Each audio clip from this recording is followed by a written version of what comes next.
The year 1540. In Europe, one part of the world was excelling in gold, knowledge, shipping, technology, religion, art, and war. A world away, on the sparsely populated continent of North America, small tribes of Pueblo dwellers were living a simplistic life of farming, hunting, and gathering. Unbeknownst to either, their fates would soon collide at the merciless hands of the famed Spanish conquistador, Franscico Vaquez de Coronado.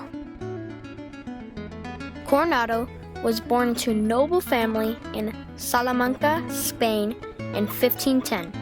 At age 25, he ventured across the sea to New Spain, currently known as Mexico. Coronado married well and became the governor of a province in northern New Spain.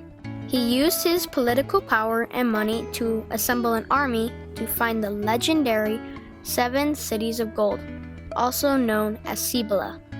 Coronado set out on February 23, 1540, with a force of 400 well-armed and equipped Spanish soldiers, 1,300 to 2,000 Aztec Indian allies, 4 Franciscan monks, and cattle. I can just imagine Coronado and his men had to walk with these. These are about 12 pounds.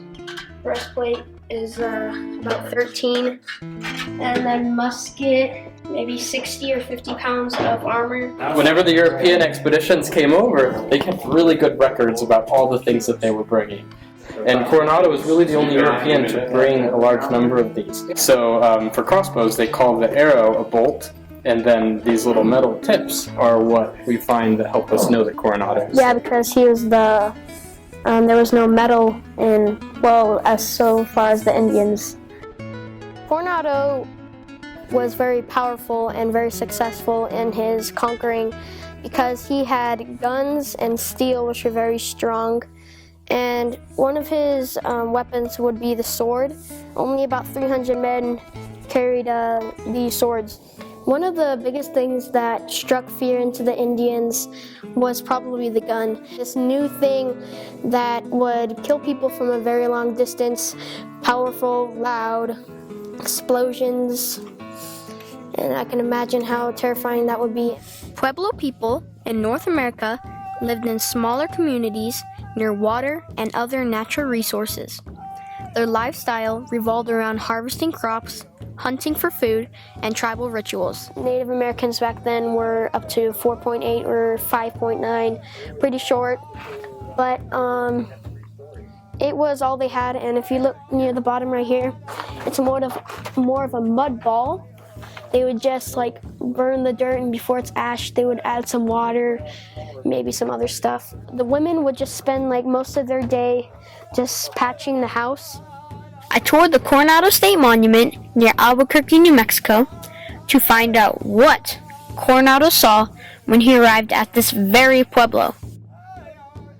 This is a mixture of water, some clay, and some different rocks, and you just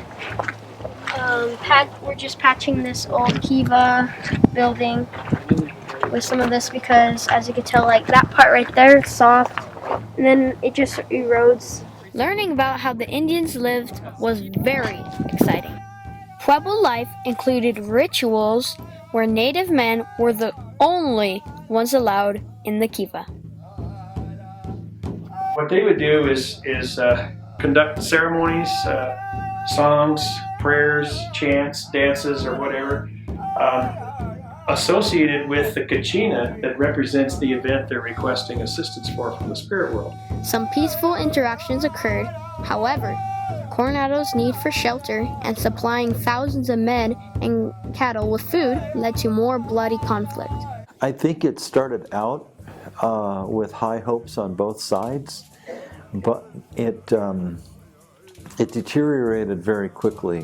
One of the worst things that happened was that his army was pretty much, by that time, was starving. So they took over one of Pueblo's villages, and so they began to push back on each other, and eventually they ended up fighting with each other pretty ferociously.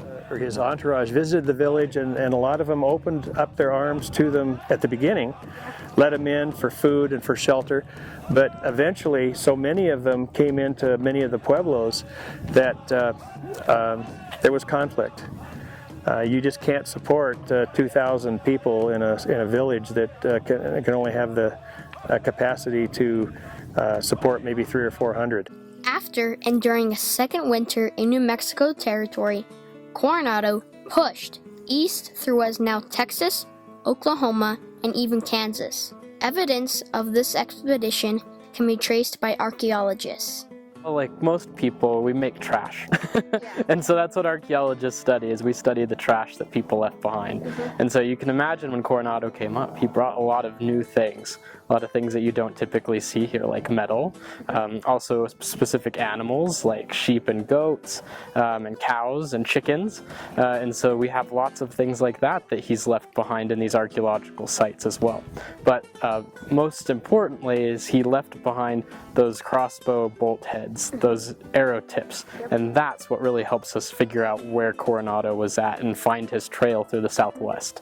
In the year 1542, Coronado reported to the King of Spain that his mission to find rich civilizations was a failure.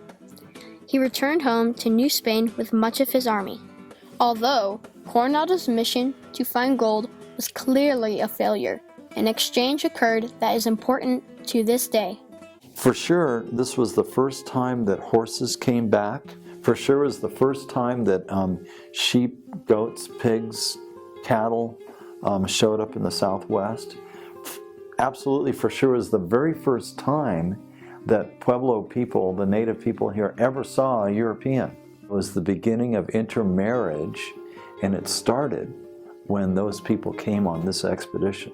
The Spanish were hoping to find the next great civilization that would have riches, and they never found it. The Indian people, the Pueblos, I think were hoping that they could outlast this encounter without having too great of an impact on their lives, and that didn't happen either. The outcome of it was Coronado went back home with no riches, and the Pueblo people ended up with their whole lives being permanently altered for the rest of history. I think that one of the biggest inventions of the world and for the Native Americans would definitely be the wheel, because just imagine how much supplies they had to carry for 400 to 300 people in a village, had to carry it all on their shoulders. But now that Coronado rode in on these big carriages carrying a bunch of metal and steel and cattle, food, horses, this really impacted them. The Columbian exchange definitely went back the other way, and so a lot of the exchange that came from the New World were plants and crops like corn, beans, and tomatoes. Those are things that were domesticated here in the New World and then traded back to the Old World. Coronado's mission was to find wealth or find the 7 cities of gold or Cibola, but it was also to spread Christianity. And when he came, you would see pictures of like Joseph painted onto wood, or Jesus or Mary, and he would help spread that culture by bringing friars, and that really helped spread Christianity, which is still here today. Coronado's footsteps and exchanges with the cultures of North America were first for the New World. The epic impact opened new doors for the explosive growth in technology, food, and religion in North America. The fact that it was this expedition and it changed the world the way it did makes it completely unique. It's one of the most interesting moments in all of U.S. history. It really is.